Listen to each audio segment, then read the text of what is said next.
말씀 시리즈 설교 9번째 시간입니다. 무엇이 다른가? 라는 제목으로 하나님의 말씀 전하도록 하겠습니다. 이러한 제목들의 책이 있습니다. 성공하는 사람은, 즐겁게 일하는 사람은, 위대한 대통령은, 끌리는 얼굴은, 위대한 훌륭한 교사는, 행복한 사람들은.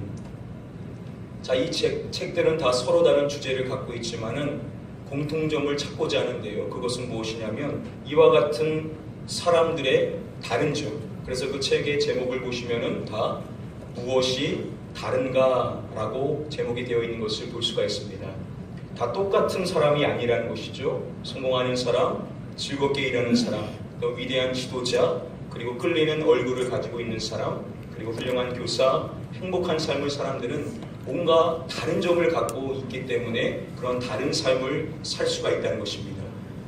여러분, 신앙생활도 마찬가지죠. 우리가 다 같이 신앙생활을 똑같이 하는 것 같지만 어떠한 분들은 항상 감사가 충만하고 기쁨으로 신앙생활하고 늘 신앙의 성장을 이루지만 어떠한 분들은 전혀 그러한 모습을 찾지 못할 때가 있습니다.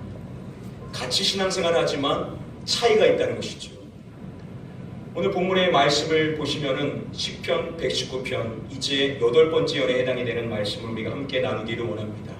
오늘 57절부터 64절까지의 말씀을 보시면은 우리가 오랫동안 살펴봤었던 본 시편의 저자의 신앙생활 가운데 우리와는 다른 무엇인가 다른 차이점이 3가지 있다는 것을 우리는 말씀을 통해서 살펴볼 수가 있습니다.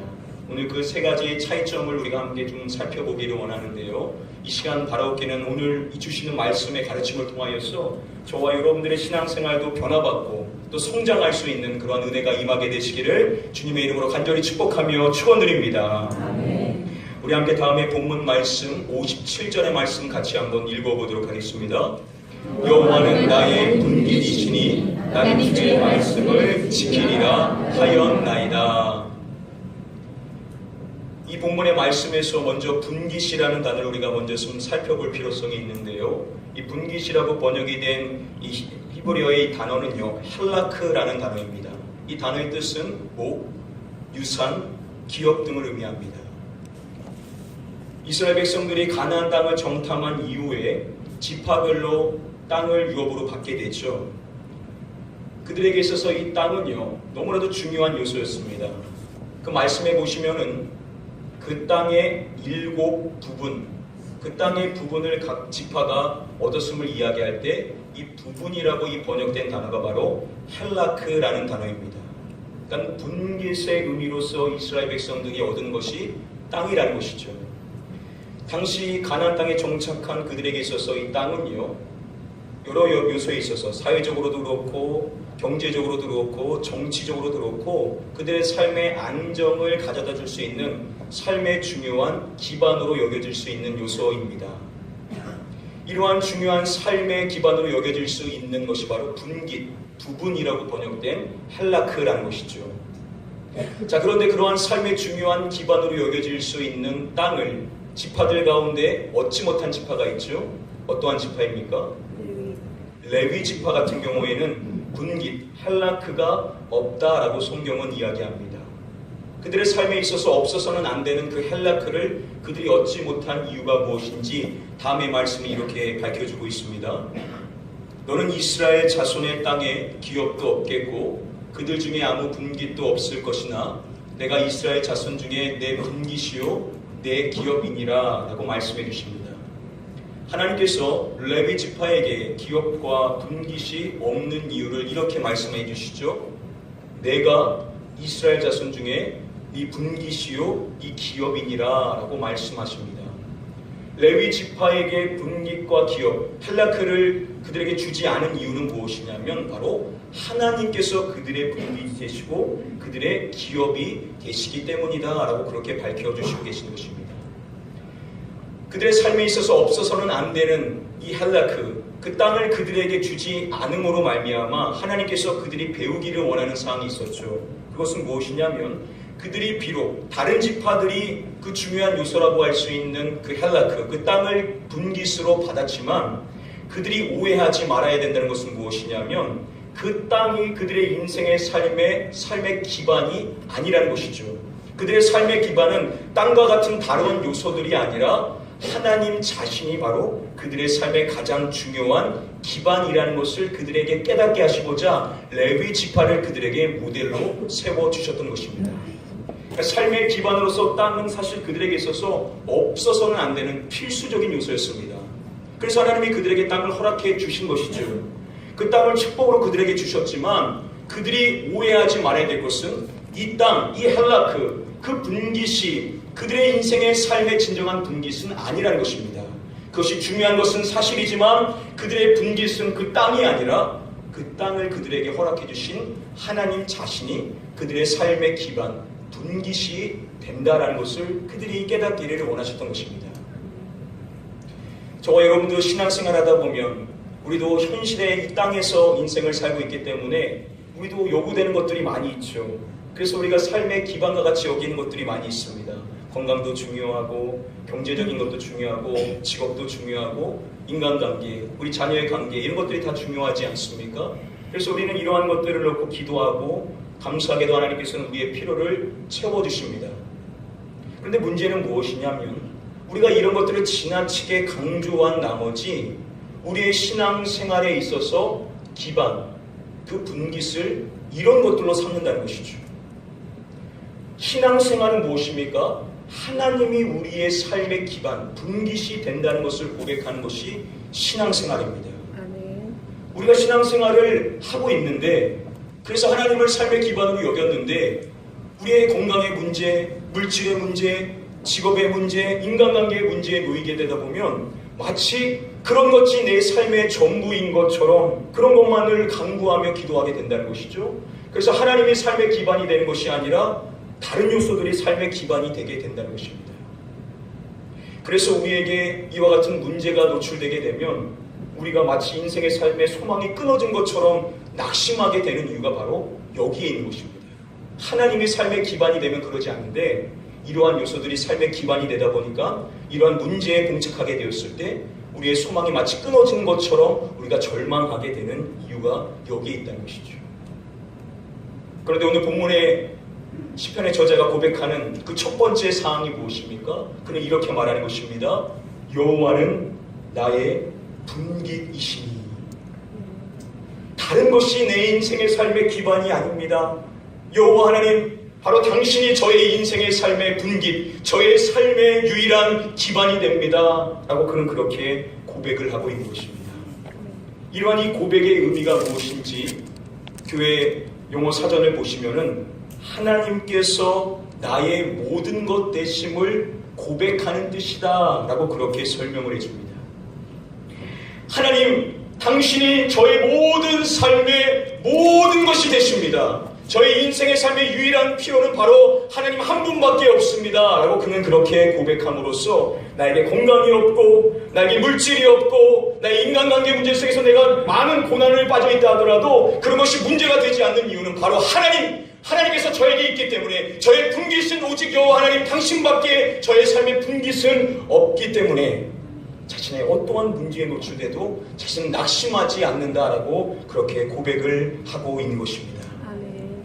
바로 이것이 본 시편의 저자가 가지고 있는 신앙생활의 차이점, 다른 점이라는 것이죠.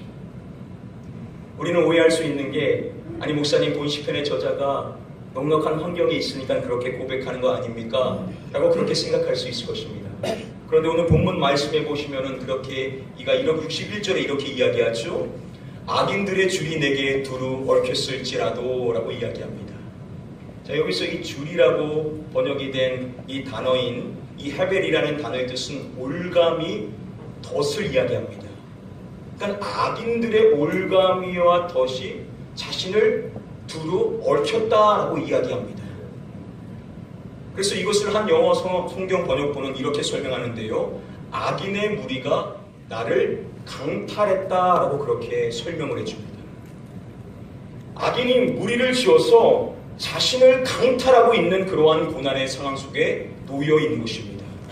다른 사람 같으면 그런 상황에 놓여 있으면 왜 나에게 이런 일이 있습니까? 라고 낙심하며 절망할 텐데, 그는 그렇게 낙심하며 절망하는 것이 아니라 그가 첫 번째로 고백하며 신앙을 이야기하는 것이 무엇입니까? 여호와는 나의 분깃이시니 라고 이야기함으로써, 하나님, 아무리 다른 사람이 저를 고난 속에 빠뜨린다 하더라도 저는 문제가 되지 않습니다. 왜냐하면 여호와 하나님이 저의 분깃 되시기 때문에, 하나님이 저의 삶의 유일한 기반이 되시기 때문에, 하나님이 저의 모든 것이 되기 때문에 저는 흔들림이 없습니다 라고 그렇게 믿음으로 고백하고 있는 줄 믿습니다. 바로 이것이 저와 여러분들도 변화받아야 될 신앙의 중요한 요소라는 것이죠. 여러분, 미국 메이저리그 LA 다저스의 팀 가운데 명신상부한 이 최고의 에이스로 손꼽히는 사람은 커쇼라는 선수입니다.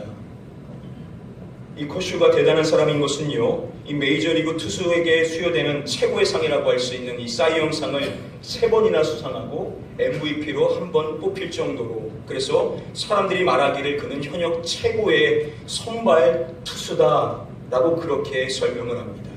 앞으로의 행보가 더 많이 주목되는 선수인데요. 자, 세계 최고의 선수, 야구 선수에게 있어서 여러분들 중요한 것이 무엇이겠습니까? 야구보다 더 중요한 것이 어디 있겠습니까? 야구가 가장 그에게 중요한 요소이겠죠. 자, 그런데 그가 한 인터뷰에서 고백할 때 이렇게 고백을 했다고 합니다. 때때로 야구가 제 인생의 모든 것처럼 느껴질 때가 있습니다. 특히 하루에 10시간 구장에 머물 때, 그리고 1년에 162경기를 치러야 할 때입니다. 그러나 야구로 인생의 최우선을 삼을 수 없습니다.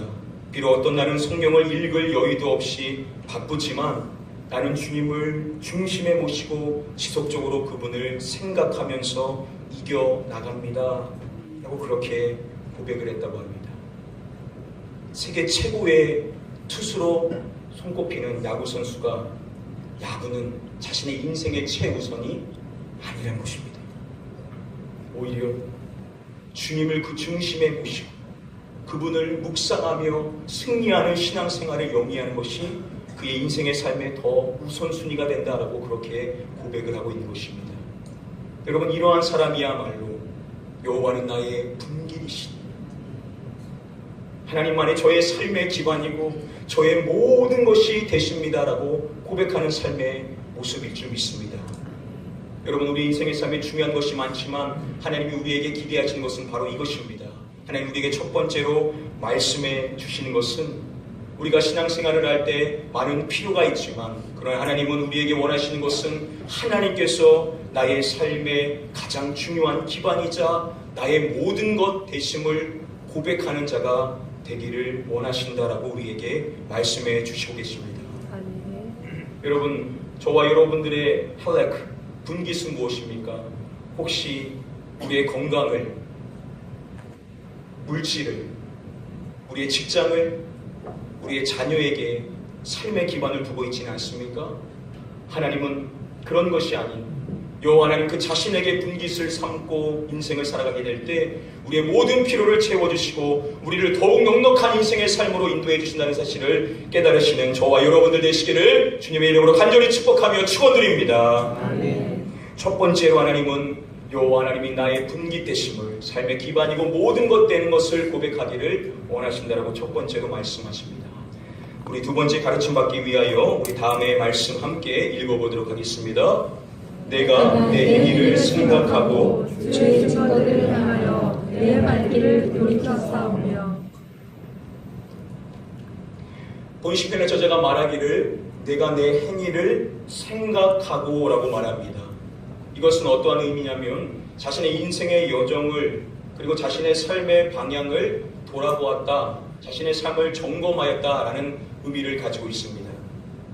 제가 그렇게 자신의 삶의 여정과 방향을 점검함으로써 그가 행한 일이 무엇이냐면, 주의 증거들을 향하여 내 발길을 돌이켰사오며 라고 말합니다.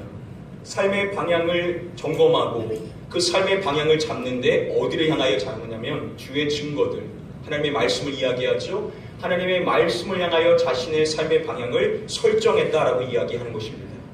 즉 자신의 걸음이, 자신의 나아가는 방향이 어디를 향하도록 그렇게 조정한 것이냐면 바로 말씀을 향할 수 있도록 그렇게 설정했다는 것이죠. 여러분, 이미 전에 한번 말씀드렸던 것처럼 여러분, 속도보다 중요한 것은 무엇이라고 이야기하죠? 방향이다 라고 이야기하죠. 그래서 우리가 인생을 살아갈 때 우리의 삶의 방향이 어디로 향하고 있느냐는 너무나도 중요합니다. 우리 인생의 삶의 방향이 말씀을 향하지 않고 헛된 것에 향하여 있다고 한다면 속도는 무의미하게 된다는 것이죠.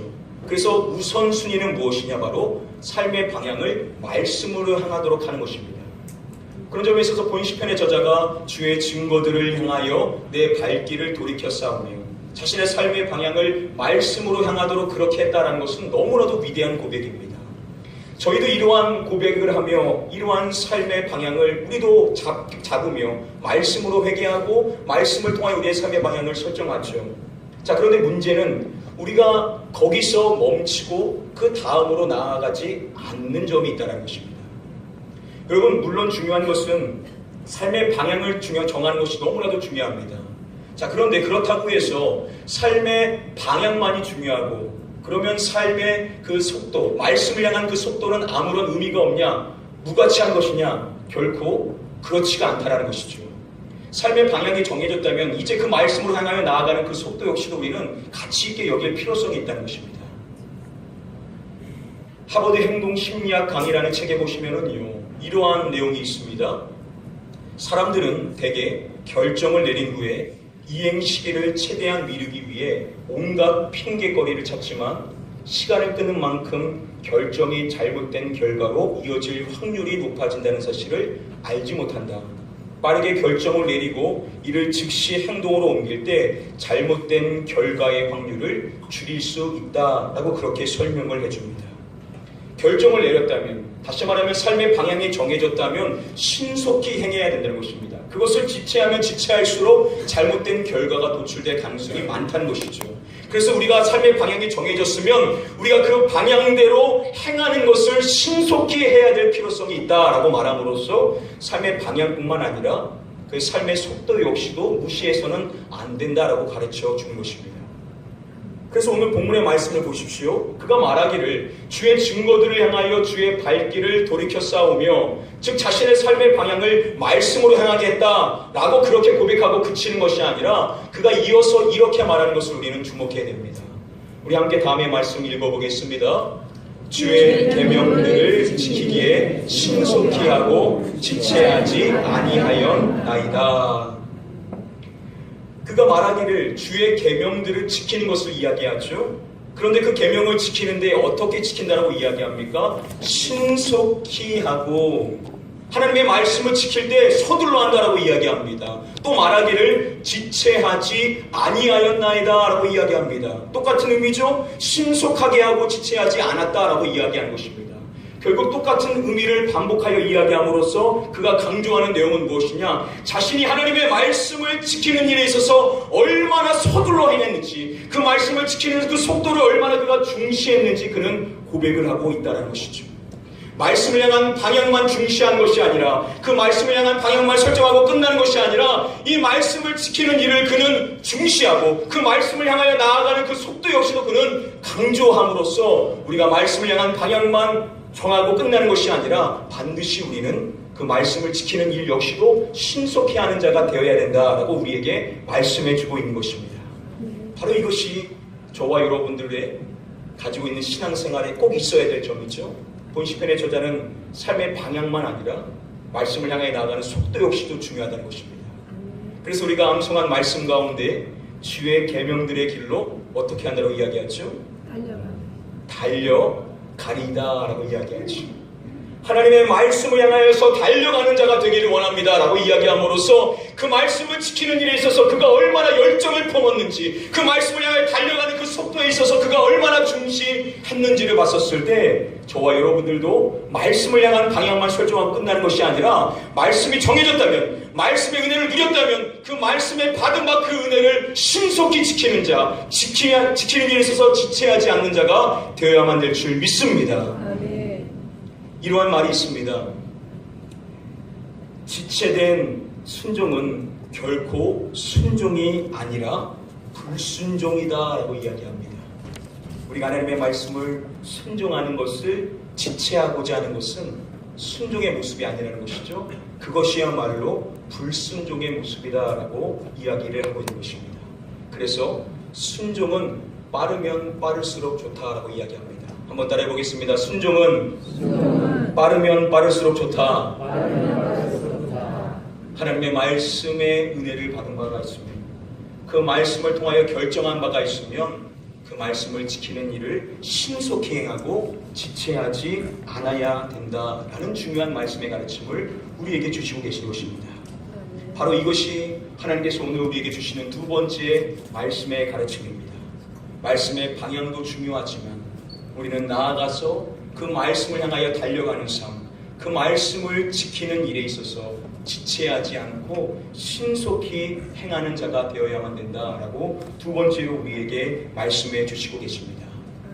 사랑하는 성도님들, 말씀의 은혜가 있었다면, 특별히 말씀을 암송하고자 하는 열망이 있었으면요, 여러분 그 암송을 집에 가서 하려고 하지 마시고 여러분들 이 자리에서부터 그 받은 바 은혜를 실천하려고 하고 또 암송하려고 하지 않은 그 모습이 있었을 때 하나님이 우리에게 더 많은 은혜를 주신다는 사실을 깨달으시는 저와 여러분들 되시기를 주님의 이름으로 간절히 축복하며 축원드립니다. 두 번째는 말씀의 방향을 뿐만 아니라 말씀을 향하여 나아가는 속도 역시도 중요하게 여겨야 된다라고 두 번째로 말씀하십니다. 우리 마지막으로 우리 다음에 본문 말씀 63절의 말씀 같이 한번 읽어보겠습니다. 나는 주를 경외하는 모든 자들과 주의 법도들을 지키는 자들의 친구라. 우리가 지금까지 살펴봤었던 말씀을 보시면은요, 본 시편의 저자가 자기 외에 다른 사람들에 대해서 언급하는 자들은 이러한 사람들이 전부입니다.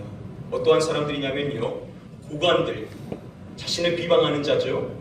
교만한 자들, 자신을 심히 조롱하는 자입니다. 또한 악인들이 자신을 올감했다라고 이야기를 하죠. 본 시편의 저자가 지금까지는 자신 외에 다른 사람들을 언급할 때는 자신을 핍박하는 사람들만을 언급했습니다. 자, 그런데 우리가 앞서서 읽었었던 오늘 말씀에 보시면은 새로운 무리를 본 시편의 저자가 언급하고 있는 것을 볼 수가 있습니다. 뭐라고 이야기하냐면요, 주를 경외하는 모든 자들, 그리고 또 말하기를 주의 법도들을 지키는 자들이라고 이야기를 하는 것을 볼 수 있습니다. 그의 말씀의 고백을 보시면은요, 그가 자신을 이야기할 때 자신은 하나님을 경외하는 자로 소개하죠. 또한 자신의 소유는 하나님의 법도를 지키는 것이라고 이야기함으로써 자신은 결국 하나님의 말씀을 지키는 자다라고 그렇게 소개를 하는 것입니다. 자, 그는 그 누구보다도 하나님을 경외하는 자였고 또 하나님의 법도를 지키는 데 열심히 있는 자였습니다. 자, 그런데 그의 고백에 이어지는 말씀이 무엇입니까? 자신만 그렇게 하나님을 경외하고 자신만 하나님의 말씀을 지키는 자가 아니라는 것이죠. 그는 말하기를 주를 경외하는 모든 자들, 주의 법도들을 지키는 자들이라고 이야기함으로써 자기 외에도 많은 사람들이 하나님을 경외하고 있으며 또한 주의 법도를 지키고 있음을 그는 고백하고 있는 것입니다. 여러분, 우리가 열심히 신앙생활하고 또 교회 안에서 열심히 봉사하다 보면 우리가 착각하게 되는 요소가 있죠. 그것은 마치 나만 신앙에 열심히 있고 나만 정말로 신실한 사람이고 나만 신앙생활에 진실함을 가지고 있다 라고 우리가 그렇게 종종 착각하게 되지 않습니까?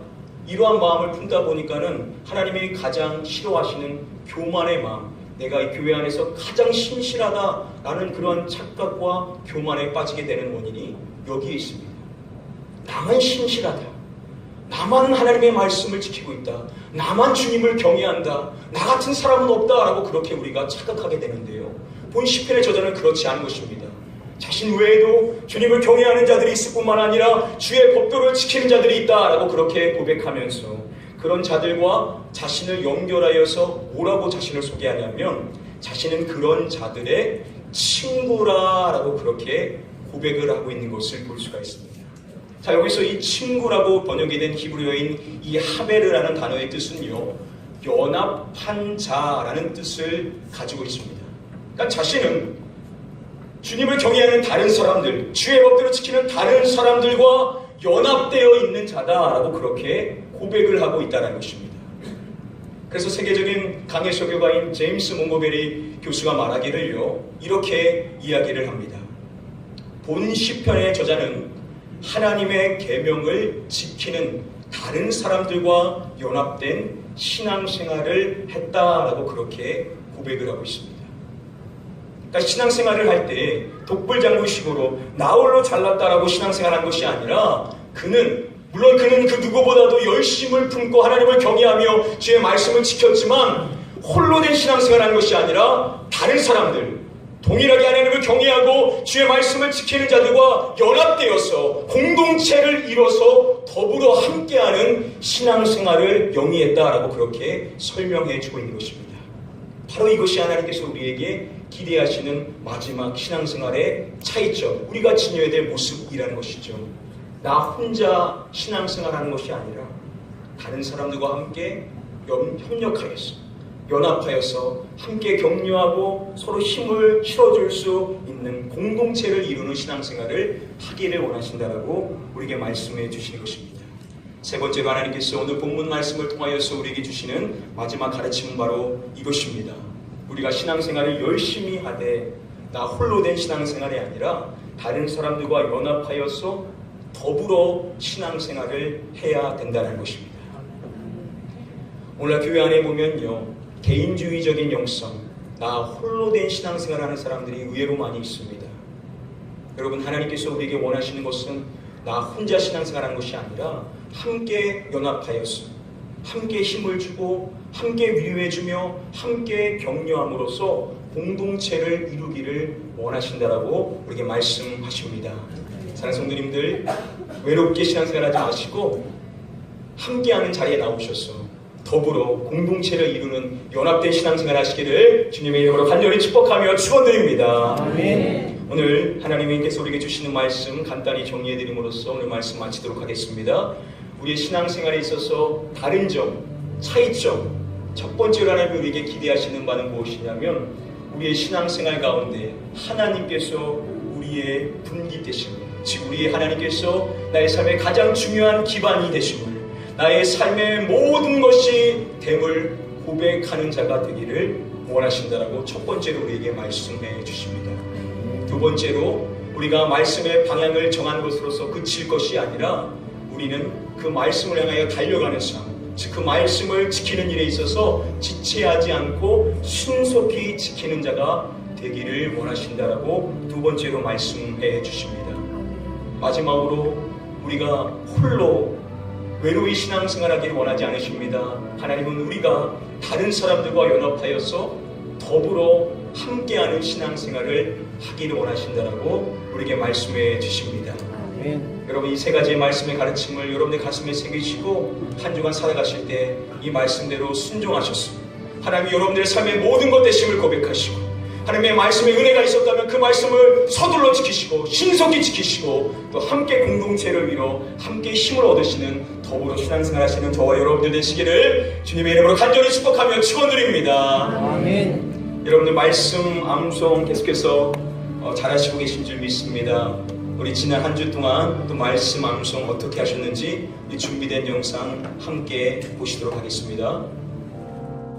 오직 그 말씀이 내게 매우 가까워서 내 입에 있으며 내 맘에 있은즉 내가 이를 행할 수 이 말씀은 나의 고난 중에 위로라.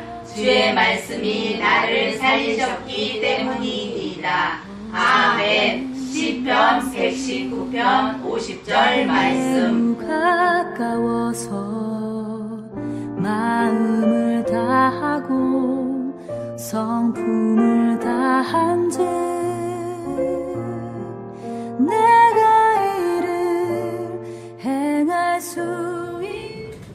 여러분, 계속해서 여러분들의 삶의 현장에 말씀을 붙이시고 또 인증할 수 있으신 분들이 인증해 주셔서 우리 함께 격려하면서 우리가 우리의 모든 삶의 터전이 말씀화 될 수 있도록 그렇게 해주시기를 부탁을 드립니다. 오늘 우리가 함께 암송할 말씀 10번째 축복의 말씀입니다. 우리 가지고 있는 말씀 카드, 주보에 담겨 있는 우리 말씀 카드 보시면서 우리 한번 천천히 읽어보도록 하겠습니다. 오늘 말씀의 핵심 구절에 걸 수 있는 시편 119편 57절의 말씀 우리 한번 천천히 읽어보도록 하겠습니다. 여호와는 나의 분길이시니 나는 주의 말씀을 지키리라 하였나이다. 아멘. 한 주간 이 말씀 암송하셔서 하나님이 여러분들의 모든 것 되심을, 하나님이 여러분들의 모든 것을 채워주시는 은혜를 누리게 되시기를 주님의 이름으로 간절히 축복하며 축원드립니다. 이 시간 자리에서 일어나셔서 함께 믿음으로 찬양하기를 원합니다. 나 무엇과도 주님을 바꾸지 않으리. 하나님만이 나의 인생의 모든 것 되심을, 하나님이 나의 분기 되심을, 하나님이 나의 삶의 기반 되심을 함께 믿음으로 고백하도록 하겠습니다. 나 무엇과도 주님을 바꾸지 않으리. 다른 어떤 은혜 구하지 않으리. 오직 주님만이 내 삶의 도움이시니 주의 얼굴 보기 원하. 다시 한번 고백합니다. 나 무엇과도 주님을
정성 다해 하나님의 신실한 하나님